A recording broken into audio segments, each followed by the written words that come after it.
Alright, so that's the plan there. And I know this raises the bed up a little bit higher than factory, and it raises it up higher than the bed on my truck, which is a flatbed. But this is really the right way to do it to make it the strongest. The way my truck is, the cross members sit down on the frame, and then the rails were actually welded in between the cross members, so they're all flush, so it's not sticking up like this. So if you don't rest the cross members on top of the rails, you have a weak spot. Either you're welding the cross members to the side of the rails, which makes them weak, or you're welding the rails in between the cross members, which makes the rails weak. This keeps both of these strong. One thing that you have to remember on a truck like this, the mounts that they have for you go from there all the way to there. So there's nothing in between there, and that's like 5 feet.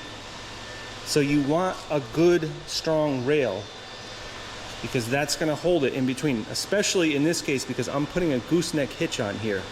So the gooseneck is gonna sit right here, right in the middle of those two mounts. So you're gonna have a lot of downward pressure and a lot of jolting going on right here. So you want that to be strong. So you don't want to weld the rails in between the cross members, because that leaves it really weak.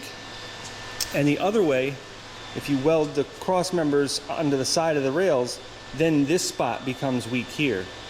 Between is not too bad, but the overhang becomes weak. Overall though, you could probably pick any one of the 3 ways, but this is the strongest.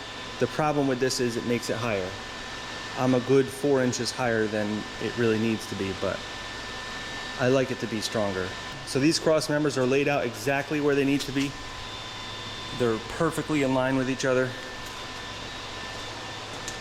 And I got my start of gussets on here for the rails. And I put these on 16-inch centers, except for here, I left like 18 inches here. The reason is because they want you to put the gooseneck adapter a few inches above the axle, in front of the axle. So if this was back here, I wouldn't be able to do that. It would be right over top of the axle, which I think is fine, but that's what they say to do, is put it right in front of the axle. And I started my 16 from the edge, and I have another 16 from here to that edge. So I didn't really want to start offset. So this will be fine. The other thing this does is leaves more room in between, because this is where the wheel will come up. So you don't want these sticking down too much, because I'm probably gonna have to make an arch here.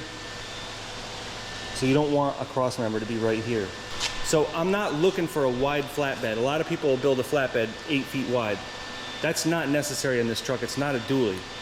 And we're not looking to haul as many bales of hay as we can in here. This bed is probably not gonna see a lot of use.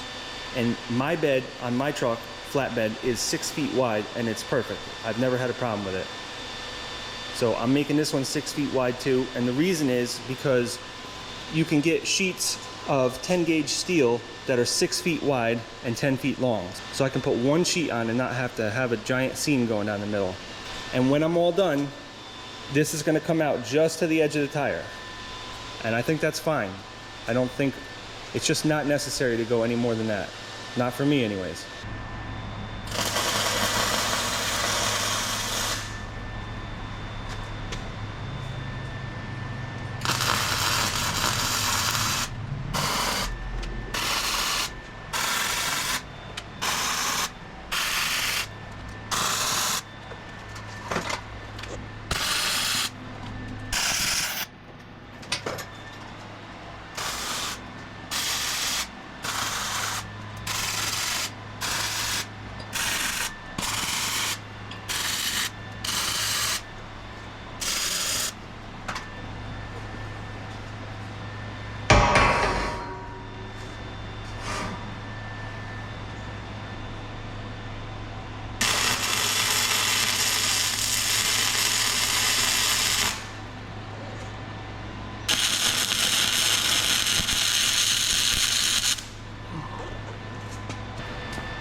So to make this headache rack, I've drawn out on the floor, and I know it's not easy to see on camera, but I've drawn out exactly what I want for a template.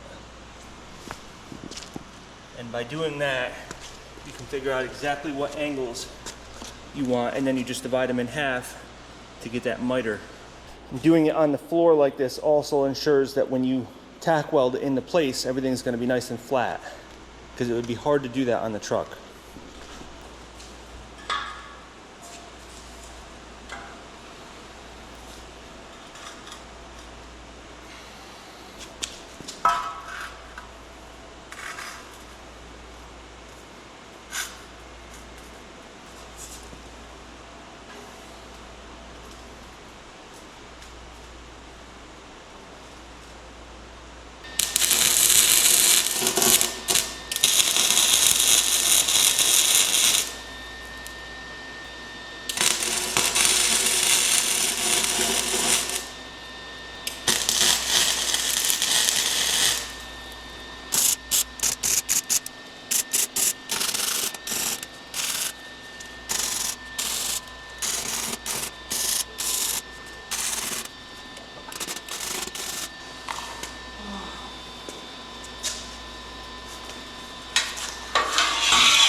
Looking really good. I like that a lot. And like I said, if you were to try to put those pieces up on the cab without doing it on the floor first, you would end up with a disaster. I've done stuff like that before, and you end up with that piece not being level, this piece not being the right angle, it's not matching that angle. It just ends up being a total disaster. So if you can draw it up on the floor and do a 3, 4, 5 on the floor to make sure everything's square, like make that line square with that line, and then make that line parallel with that line, then you know you got a square. You know, it's a rectangle, but it's square with each other. And then you start drawing the angles in between it, and then you measure off each side, and next thing you know, you got symmetrical, perfectly square, and it looks good. And when you have those angles, then you draw your 4 inches over, your 4 inches over, and wherever those intersect, because you already have this line here. So then when you draw this line, which is the parallel to this line at 4 inches, then you know exactly where these lines intersect, so you know the angle there, which this was 11 degrees and that was 34 degrees. But if you take the overall angle on the outside and then you divide it in half, that's what you need. So in this case, this was 68 degrees. So you divide that in half, and that's 34. That's your miter. So this is kind of one of the trickiest parts about doing this bed, because you want to make sure you get that right. You only got one chance. So now when I take this bed off to weld and paint everything, I'll put a 2x2 tube going across there, right about where that miter is. And then I'm thinking from there up to the top, maybe I'll put some 1/2 inch rebar. I think that would look kind of cool. They don't have to be spaced super close either, because the closer they are to each other, the more your view is obstructed. So maybe like a railing spacing, like 4 inches apart.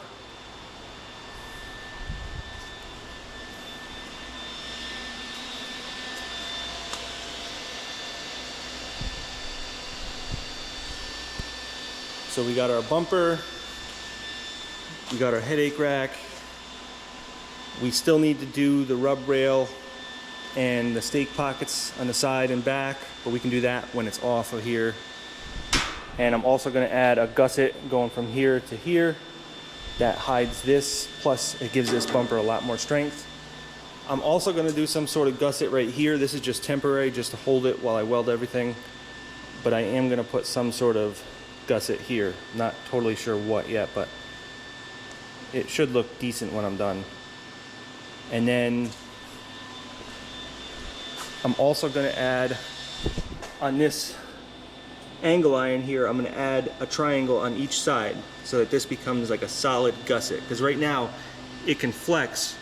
This is 1/4 inch and it probably won't flex, but just in case we'll complete that gusset anyways. But yeah, I'm getting kind of jealous.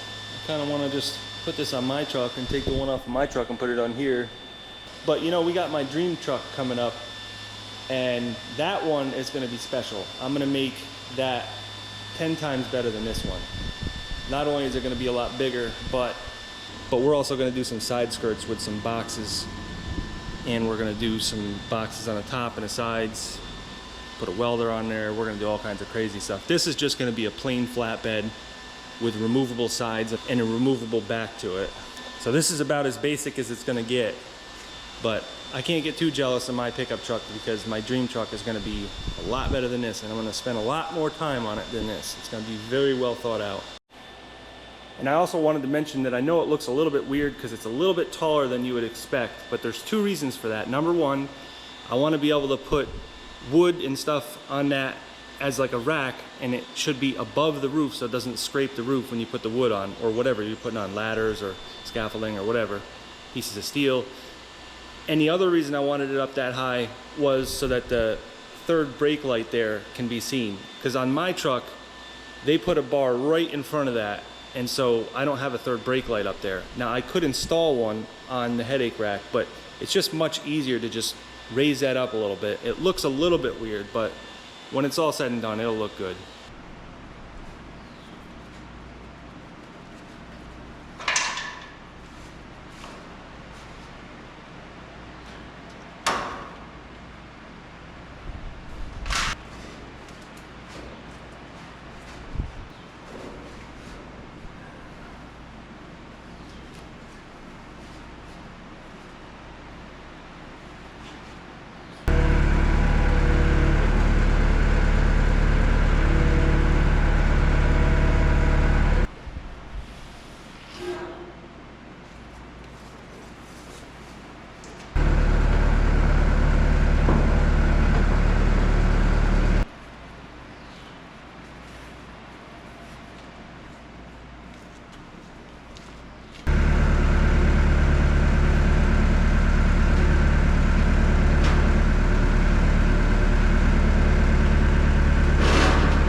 I don't know, I guess it looks a little bit like a jail door or something, but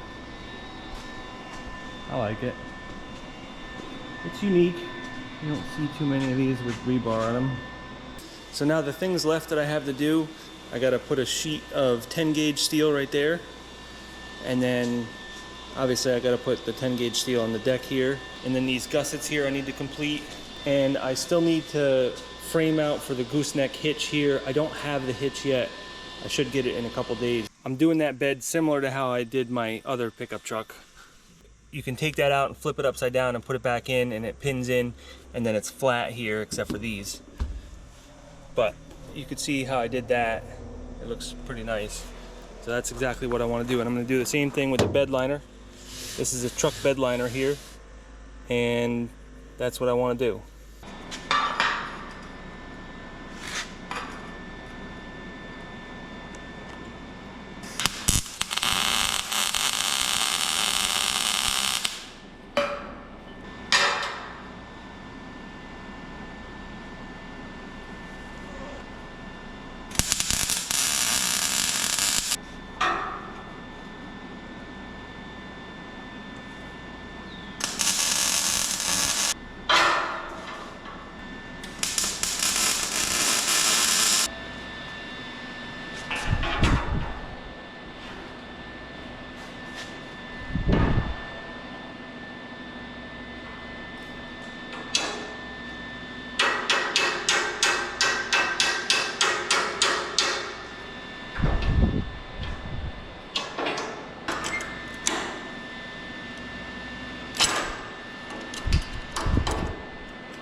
So the idea to this flatbed is that you're going to be able to put 2x4 stakes in here, and they'll have boards going across like this, so you can have sides that are removable.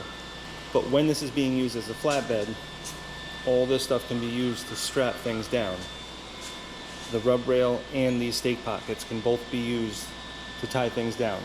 Obviously the stake pockets are going to be stronger, but for most applications, when you're using those 1-inch straps, the rub rail is fine. So I've learned from my truck that when you have the sides on, you need some way to strap things down from the inside, because you don't want to go over top of the sides to strap it down, because then what happens is it bends the sides in and it doesn't secure whatever you're trying to strap down very well. So on my truck I have 2 pockets that are on the inside that you can strap things down to. You can put the strap down below that and wrap it up and put it here. But I've learned that 2 isn't really enough, because I have like 1 right here and 1 all the way up here, and I wish I would have 2 more, which I could do, but I just haven't gotten to it. So on this one I want to make it so that there's 4 of them on the inside. 1, 2, 3, 4, right next to these stake pockets. So what I'm going to do for that is this 1/8 inch, this is 1 3/4 stock. 1 3/4 tubing. So I'm just going to put it on the inside just like this. And then that way those 1 inch straps will go right through this and wrap around. And that way you can secure things with the sides on.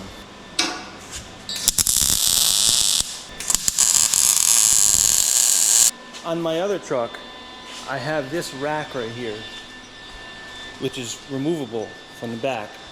It's got pockets right on the back. Right here and right here. And that thing slips into place, and now you've got a full rack up there that you can carry long pieces with, which I've used a lot of times. I've carried stuff at least 24 feet, if not longer, on this 8-foot flatbed. Not this one, but my other one. And the reason is because of that, and because of this removable rack on the back. And what's really nice is, I don't want it there all the time. It's very rare that I use it, but when I do use it, it's very useful. So I don't want to not be able to use that on this. And since I don't use it very much, it can swap back and forth between my truck and this truck. But believe me when I say it's very useful to have that sometimes. Even with getting pieces of steel from the steel yard, because they usually come in 20 to 24 foot lengths, and you can put that on the top and you don't have to bring a trailer, which in my case is all the way to Albany or all the way to Poughkeepsie. So either way, with a trailer, it's just a lot more annoying when you can just put it on the top. It's also good for ladders and aluminum planks and long pieces of wood. And I've marked out where that rack is gonna go. It's right here and then right here. Now some guys will just build in a rack on the back, but I absolutely want it removable, because you're handicapping yourself a lot by having that welded on the back and not removable. Most of the time I don't need that. And if you ever want to load like a quad on the back, or just, there's a lot of different things that you can't do with that rack on there. So you don't want to make it permanent.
Alright, so I'm just test fitting this, and I'm also marking out these pockets on the inside so I can cut them. So I've just pre-marked these pieces, and now I'll transfer these marks onto this sheet here. Same thing on all of them, so I can get them exact. And one thing I was a little bit worried about was how square everything was, because this sheet is perfectly square. So you'll know whether you're square or not when you put this on, but I am exactly square. So that edge is exactly tight. There's not even a 30-second gap along that. And then on the back here, right up against that 3/16. And over here, I'm right up against that 3/16. It could not be any more square than this. This is precisely exactly. And I was hoping to even be close, but this is way more than close. I don't know if I got lucky, if I just did good measurements, good angles, but that is good to see. So on the front here, because this is a 4-inch channel, so on the front here, because this is a 4-inch tube, and I used 3-inch C-channel everywhere else. It's sticking up an inch. So I'm just gonna put some 1-inch welds going down that, and that'll hold that up. I don't need to put like a little ledger on there or anything. Just every 8-10 inches or something, I'll put a 1-inch weld there. That'll be good enough. That's what I did on my other truck too. So now what I can do is make my line here, and then I can slide it back and cut it off. Use this piece for the front there, and then I'll cut out these pockets.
Needs to go more.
If you go up a little higher, I can put blocks under it.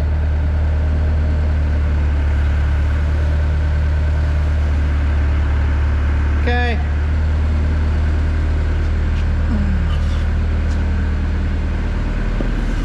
Please, Lord Jesus, don't give way.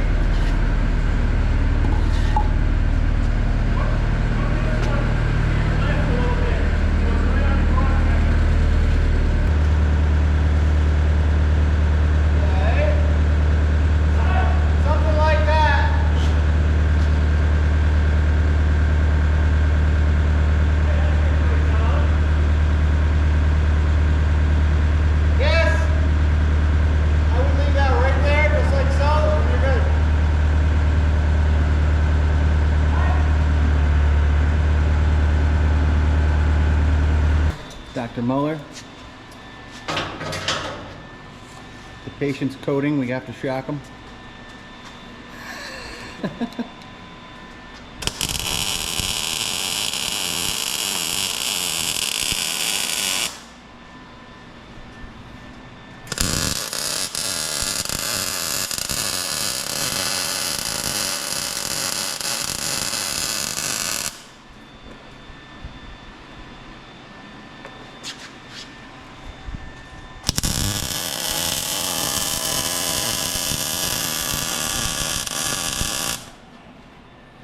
Oh.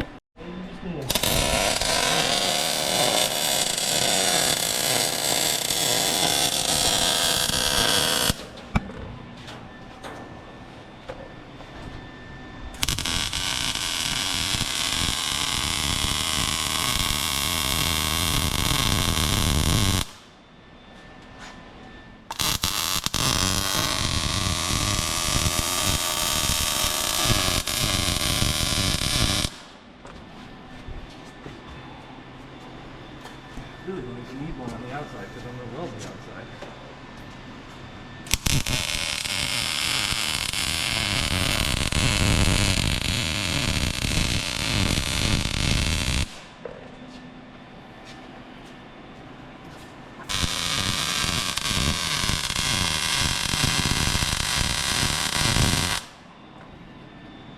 Ow.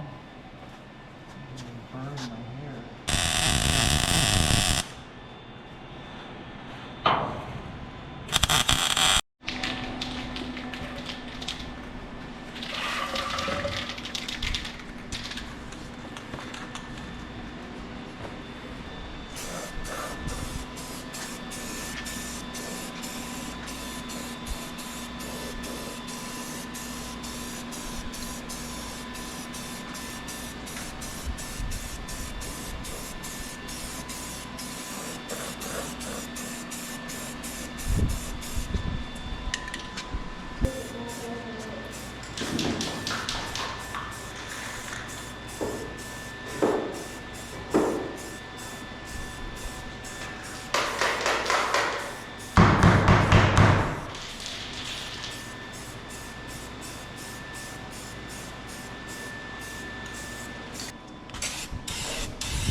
Oh, that was the spot where my gooseneck was supposed to go. Oh well. Oh well.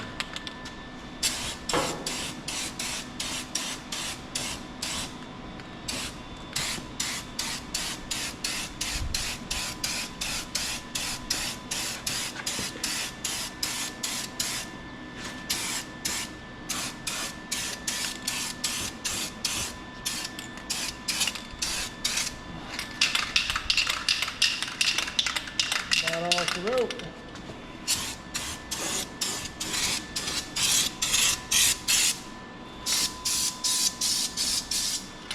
The end of that one. Bing bong.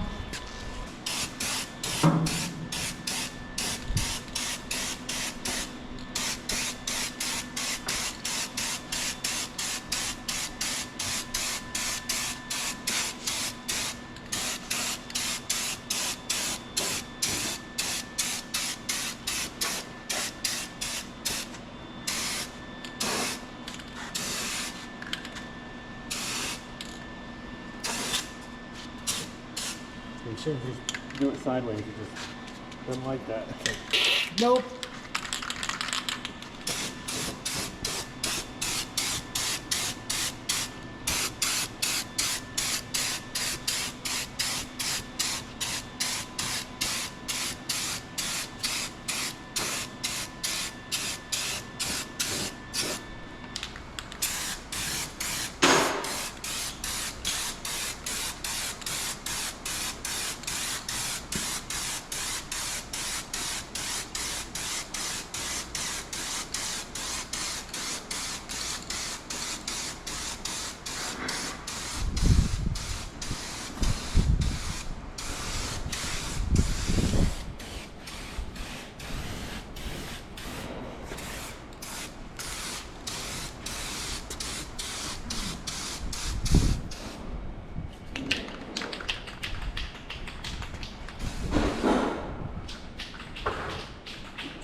You ever notice that?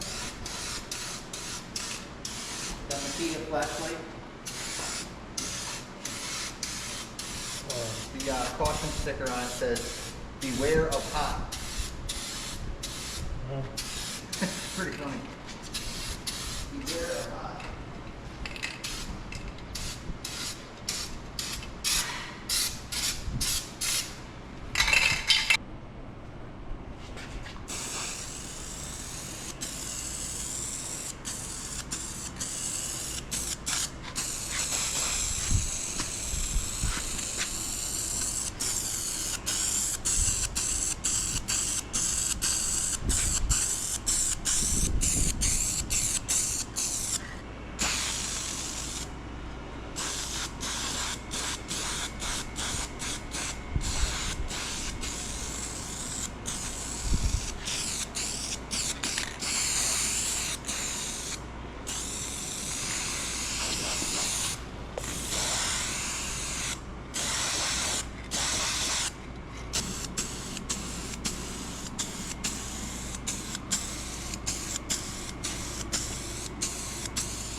So I finally just got my gooseneck hitch, and so I'm ready to install it now. So I got my marks here.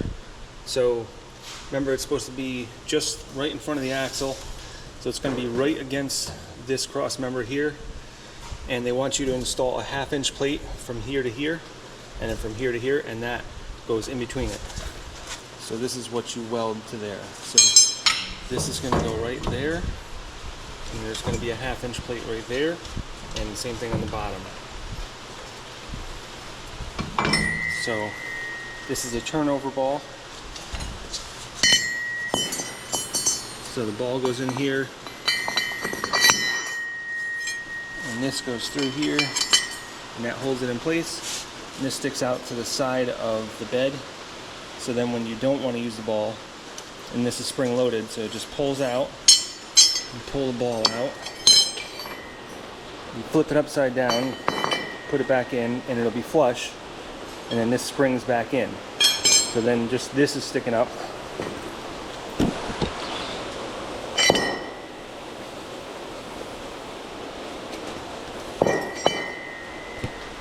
So that's how that works. So I accidentally put a little primer on here, but I just scraped off where I'm going to weld. And that way we can weld right to these cross members, and then paint it up when we're done. And I still need to cut a 4-inch hole up top. But for right now, I just want to put in my plate and then just rest the hitch there, and then I can figure out exactly where to go and cut my hole from the other side. And it's raining like really hard, so it's hard to even hear me right now because it's so obnoxiously loud.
Okay, so they say to be careful with welding this, to not do it with such high heat, because I guess it can distort something, but in my mind, when it cools, as long as that ball goes in there, it should be fine.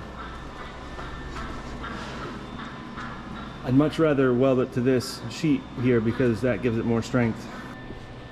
So that's the main part of the install, and then you just basically have to put the arm that comes out that you can pull, and that's the pin that goes through the ball, so you can pull it out and flip it over. So you can put it on either side of the truck, but it's probably better to put it on the driver's side. So basically you have to cut a hole in this plate right here in order for that to go through, and then you have to weld on some brackets over here to keep that mounted.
So now I'm going to take the mag drill and drill a 9/16 hole, 2 here and 2 here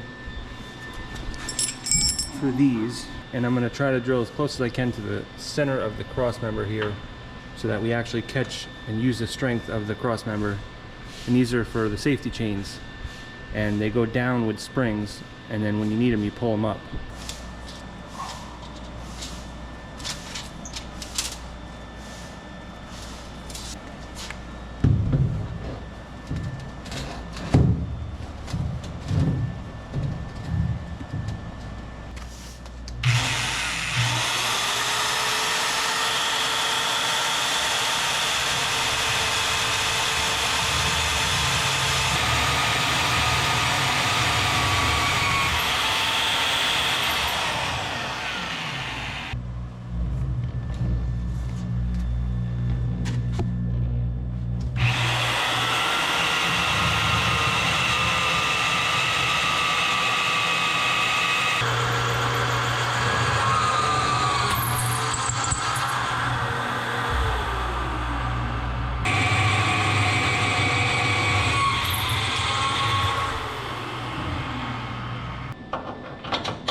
So that's basically all it is. It goes almost flush when you're not using it, and when you do need to use it, you just pull it up, hook your safety chain on there, and it springs back down.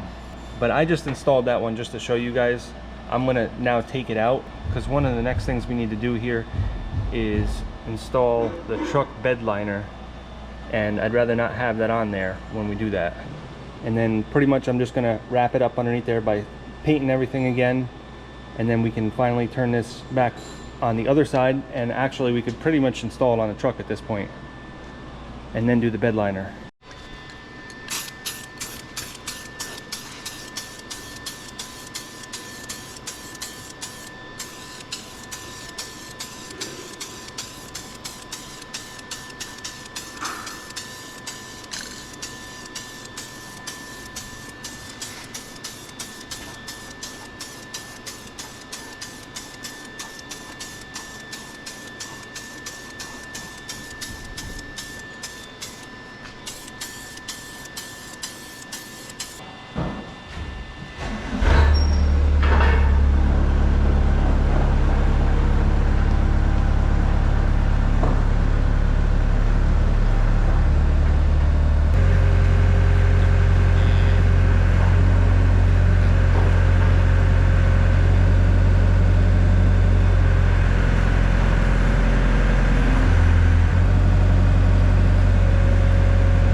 Okay, so at this point I want to make sure that everything besides the bed is painted black, because it's okay to get a little bit of this paint on before I put the bed on, but once I put the bed on, I don't really want this paint on top of it. So it's easier just to get everything I can with this now, and then we'll do the bed last.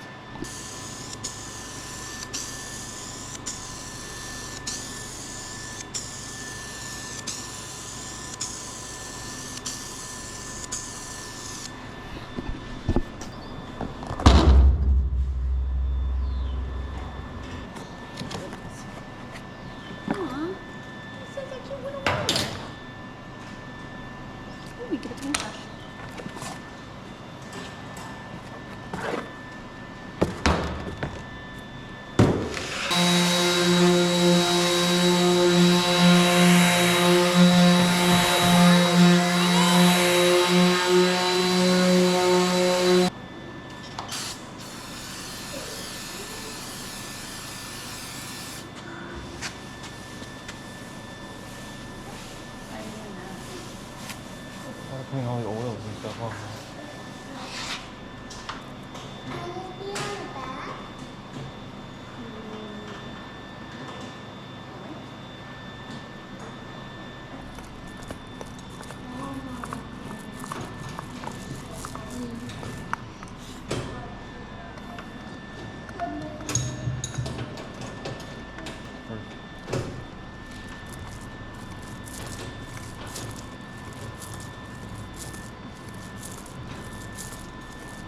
Actually, yeah, try not to get it on the wall. Try not to get it on the wall. Just stay like an inch back from it. That's what I'm doing. I'm going to the line of the spray.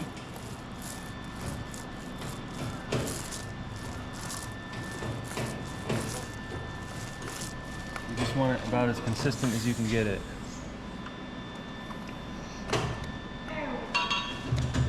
Did I do some too? No. Why am I sticking to this?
Pearl, what are you barking at? You never bark. What? Do you have any idea what you're barking at? It's like the first time in 5 years I've heard you bark. Are you barking at the geese over there? I took the keys of the thing. I locked it and I took the keys. Yeah. So like,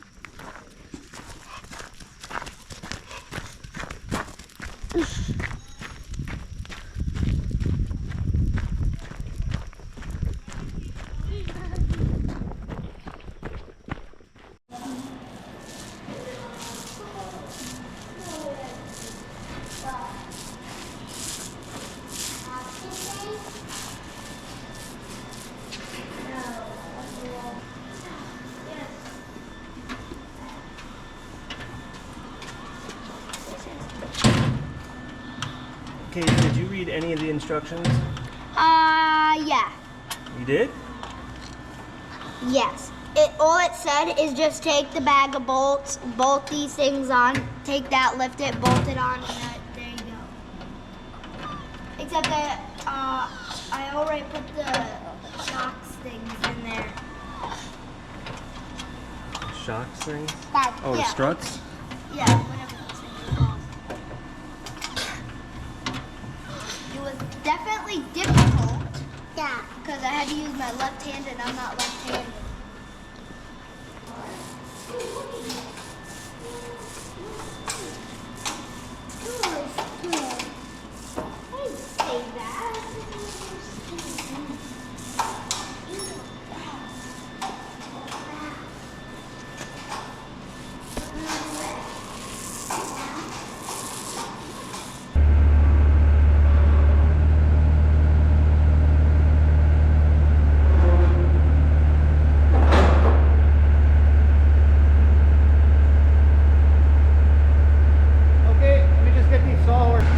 We're good. Just got to back up and then pivot.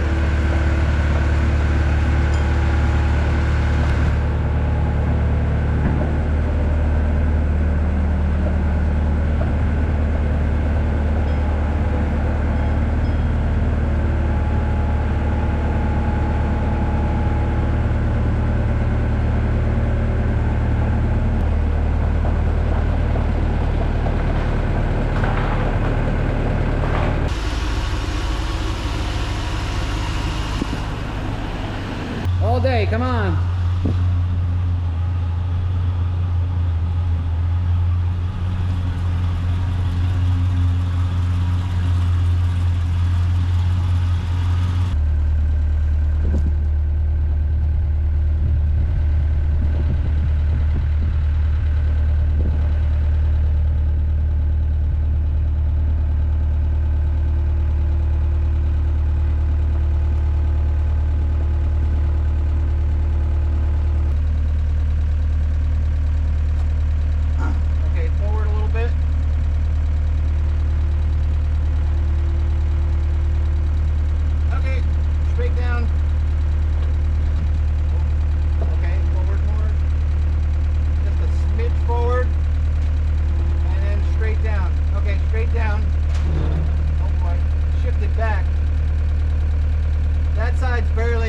Side's on by like an inch.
So basically at this point we're down to just lights, and these are the LED lights that I chose. So this one will probably be my blinker and reverse light, and that'll go on the outside.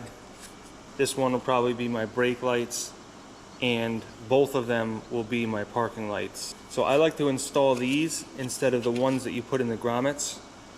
These are so much easier to install, because with the other ones, if you don't get the oval just perfect, it's either too loose or too tight, and I've just always had a lot of problems with it. These are just so much easier. These are not easy to find locally, so I always order them online.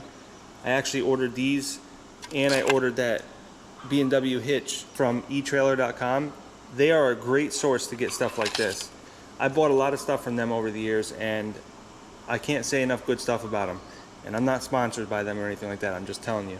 So in order to install these, because they're LEDs, this truck has a sensor where it senses that not enough power is going to these lights. So it'll trick the computer into thinking that your light is out, and it will make your blinker flash really fast, as well as it'll have that light that says lamp out, and that's really annoying. So the way around that is to use these resistors right here. And basically what this does, you hook one end to the power and you hook the other end into the ground, and basically what it does is it uses some of the current and sends it to ground. So these actually get really hot. So you got to make sure you don't mount it to something that's going to melt. But the body of these are aluminum, and you basically just mount it onto something. One side, it doesn't matter which side goes where, but one side goes to positive, one side goes to ground. And in that way, the circuit uses more current, which makes it so that your truck thinks that your light is working at that point.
What's up? Bottom view, like it's not mounted.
So that looks pretty good. Those reverse lights are actually brighter than I thought too.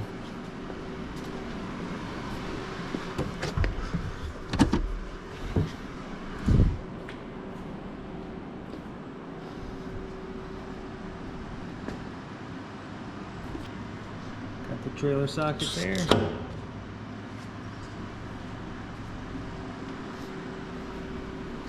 I like these little lights on the side. There's no reason to have a huge light. This does the trick. But that is required, and you can put amber on that too, but I just decided to go with red.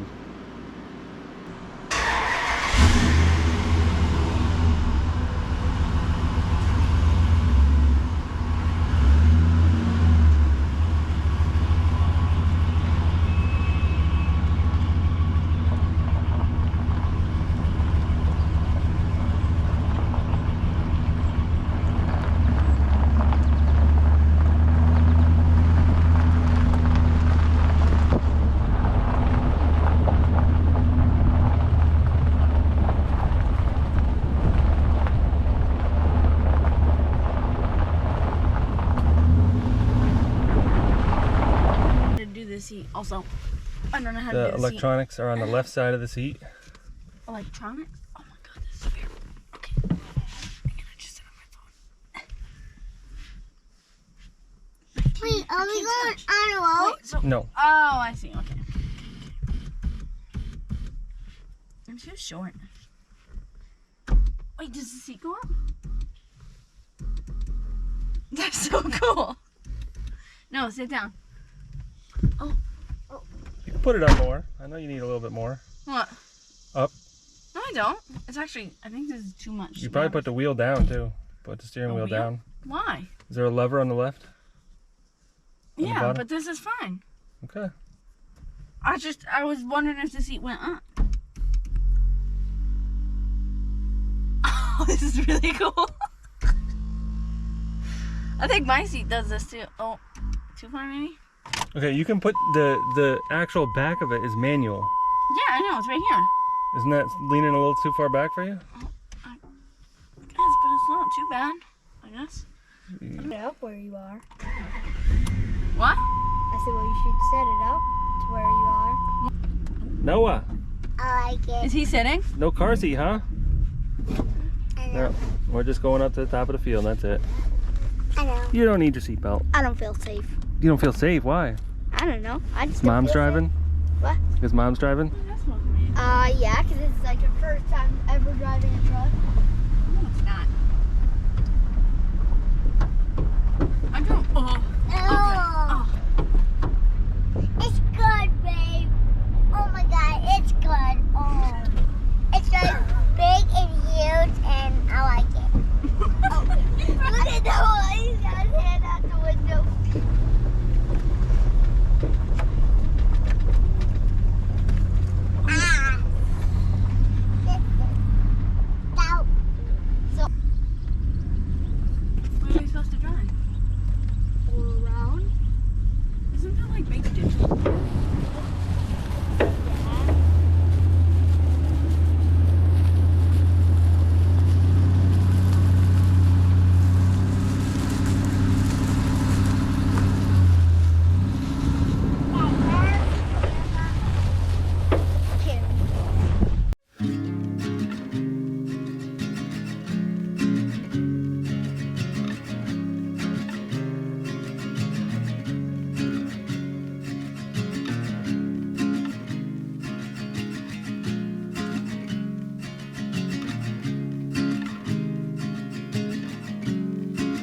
your truck? It's okay.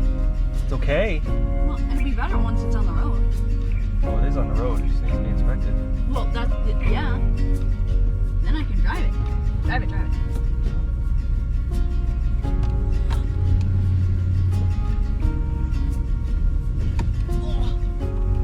It's so bumpy. Why do I have a feeling that this is just going to bring more animals around? No.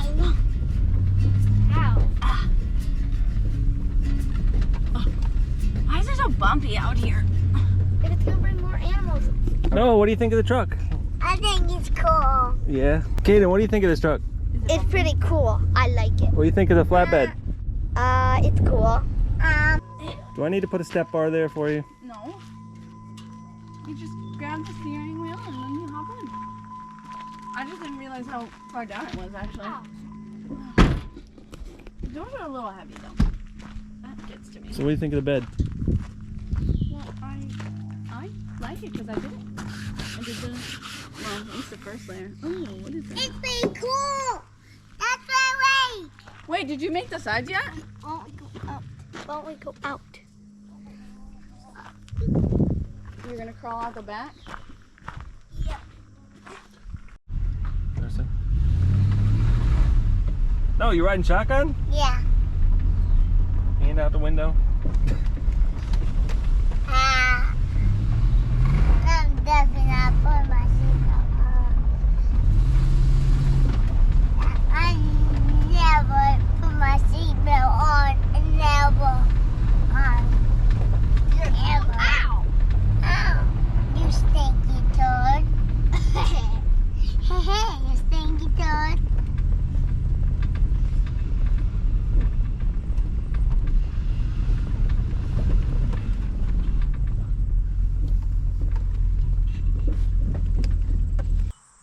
All right, so making this bed took about 3.5 days. And that's including all the fabricating, painting, doing all the wiring and stuff. Building the frame of it didn't really take that long. It was all the little details that take a lot of the time. Wiring takes a lot of time. Paint, actually, believe it or not, takes a lot of time. The prep before you paint takes a lot of time. Doing all the little stuff is really what takes a lot of the time. I threw the big stuff together really quick, but I did also kind of have a plan before I started too. You don't really want to just start with nothing in mind. You want to kind of have a plan going into it. So everything went well to my plan, and it's very similar to my other bed. And I already did the 10 gauge steel on that with the truck liner, the bed liner on it, and I really like that. That's why I did it here. Originally with my other truck, I was going to go with diamond plate, but when you paint diamond plate, it's really not that slip resistant, and it's still very slippery. So with this, not only was it a lot cheaper, but this is very skid resistant. You could walk up here with your shoes and you could not slip if you tried. And I like how the color of that exactly matches the regular gloss black. But overall, you don't want to get too fancy with a bed like this, because a truck like this that doesn't have dualies, a lot of people say it shouldn't even have a flatbed. I think every truck should have a flatbed, so I don't agree with that. But yeah, a dually looks better with a flatbed. I still have to put mud flaps on it, at least on the back. And like I said, I don't need any wider of a bed than this. This is exactly the same dimensions as my other bed, and I've had that truck for like 8 years now, and I've never had any problem with putting stuff on the back of it. Matter of fact, I don't think I ever, not even once, needed an 8-foot bed, 8 foot wide anyways. As long as it's 8 foot long, that's all that really matters. That's where you really handicap yourself. If it's only a 6.5 foot bed, then you're kind of handicapping yourself. But as long as it's at least 8 foot long, and in my case I made it 8'2", and that's to here. So with the stakes and the back on here, it would actually be like 8'4" with this little spot here. So I was going to get involved in making these sides out of the wood just to show you guys what it looks like, and the back too, but I just got so many other things going on that I just want to get this done with. This is completely done now, and at this point the only thing really left on this truck that I have to do is get the brake lights working. The brake lights here and that brake light are not working, and then as soon as I get that figured out, I can get this inspected and we can actually drive it on the road, because right now we're past our 10-day inspection. So this really isn't a truck for me, but I think I'll find myself driving it more than I thought, because it does have air conditioning and it is very comfortable with the seats in the back. And also I can bring the kids with me, which is cool too, because that was kind of the point of getting this truck, is I don't have a way to bring the whole family with me in my truck, because you can really only fit 2 people in there, 3 if you stretch it, but I got the shifter in the middle, so it's really not comfortable to have a 3rd person, but still, that's not 4 people. So the whole point of this truck was to be able to bring the family in it, and we'll be able to go up north to the Adirondacks with this, and that way we can bring 2 trucks with 2 trailers. So I guess that's it for this video, guys, and I got some other projects I'm already working on. I think you guys will like those, so I'll see you on the next video.